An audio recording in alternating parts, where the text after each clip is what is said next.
Assalamualaikum warahmatullahi wabarakatuh. Perkenalkan, nama saya Widya Astuti. Saya akan mempresentasikan tentang syariah. Pengertian syariah secara bahasa, jalan yang dilewati untuk menuju sumber air, atau dengan kata lebih jelas, syariat berarti aturan, undang-undang, dan mengumpulkan banyak hal. Namun, dalam perkembangannya, istilah syariah lebih akrab untuk menyebut aturan Islam. Syariat Islam adalah semua aturan yang Allah turunkan untuk para hambanya, baik terkait masalah akidah, ibadah, muamalah, adab maupun akhlak, baik terkait hubungan makhluk dengan Allah maupun hubungan antar sesama makhluk. Syariah Islam adalah tata cara pengaturan tentang perilaku hidup manusia untuk mencapai keridhaan Allah Subhanahu wa Ta'ala yang dirumuskan dalam Al-Quran. Al-Quran dan Syariah, Surah Asy-Syura ayat 13, Surat Asy-Syura ayat 21. Artinya, Dia telah mensyariatkan bagi kamu tentang agama yang telah diwasiatkannya kepada Nuh, dan apa yang telah kami wahyukan kepadamu, dan apa yang telah kami wasiatkan kepada Ibrahim, Musa, dan Isa, yaitu, tegakkanlah agama dan janganlah kamu berpecah belah tentangnya. Amat berat bagi orang-orang musyrik agama yang kamu seru mereka kepadanya. Allah menarik kepada agama itu orang yang dikehendakinya dan memberi petunjuk kepada agamanya orang yang kembali kepadanya. Artinya, apakah mereka mempunyai sembahan selain Allah yang mensyariatkan untuk mereka agama yang tidak diizinkan Allah? Sekiranya tak ada ketetapan yang menentukan dari Allah, tentukanlah mereka dibinasakan, dan sesungguhnya orang-orang yang zalim itu akan memperoleh azab yang pedih. Syariah dan ketentuan Allah.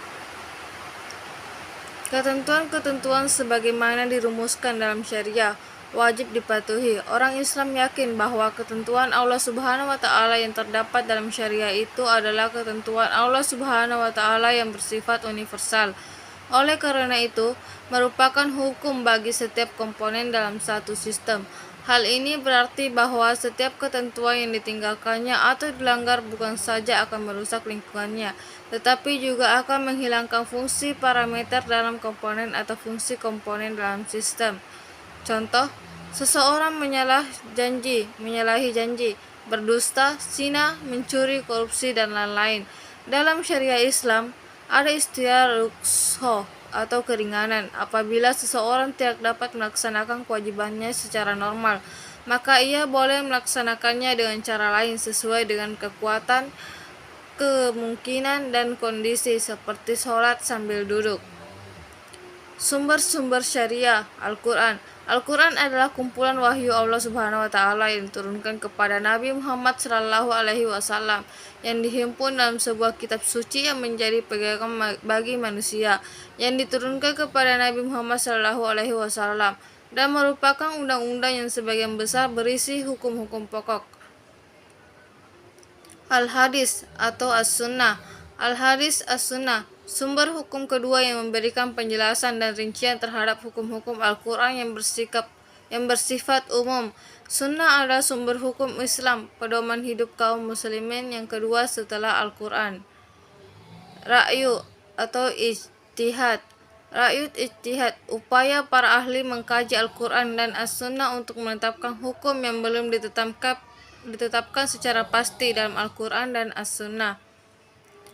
Klasifikasi dan pelaksanaan syariah yang termaksud wajib, ijab, kelompok haram, kelompok sunnah, dan kelompok makruh, kelompok yang diizinkan atau ibadah. Syariah adalah ketentuan-ketentuan Allah Subhanahu wa Ta'ala yang mengatur dilaksanakannya atau tidak dilaksanakannya suatu perbuatan yang seseorang, baik yang menyangkut ibadah dalam arti kata khusus atau ibadah dalam arti luas. Pengklasifikasian syariah. Wajib atau ijab, suatu ketentuan yang menurut pelaksanaannya apabila dikerjakan mendapat pahala dan apabila ditinggalkan mendapat dosa. Haram, suatu ketentuan apabila ditinggalkan mendapat pahala dan apabila dikerjakan mendapat dosa. Zina, mencuri, membunuh, minum minuman keras, durhaka pada orang tua, dan lain-lain. Sunnah atau mustahab, yaitu suatu ketentuan apabila dikerjakan mendapat pahala dan apabila ditinggalkan tidak berdosa. makruh atau karaha, yaitu suatu ketentuan yang menganjurkan untuk ditinggalkannya suatu perbuatan apabila ditinggalkan mendapat pahala dan apabila dikerjakan tidak berdosa, merokok, makan bau-bauan, dan lain-lain. Bagi seorang muslim, melaksanakan syariah dalam kehidupan sehari-hari sebenarnya tidak hanya melaksanakan agama dalam arti khusus, tapi melaksanakan agama yang bersifat universal. Pelaksanaan syariah di dalam Islam ini sangat berhubungan dengan kondisi. Sebagai contoh, orang yang tidak mampu untuk melaksanakan sesuatu kewajiban secara normal, maka dia pasti melaksanakannya dengan cara lain. Terima kasih.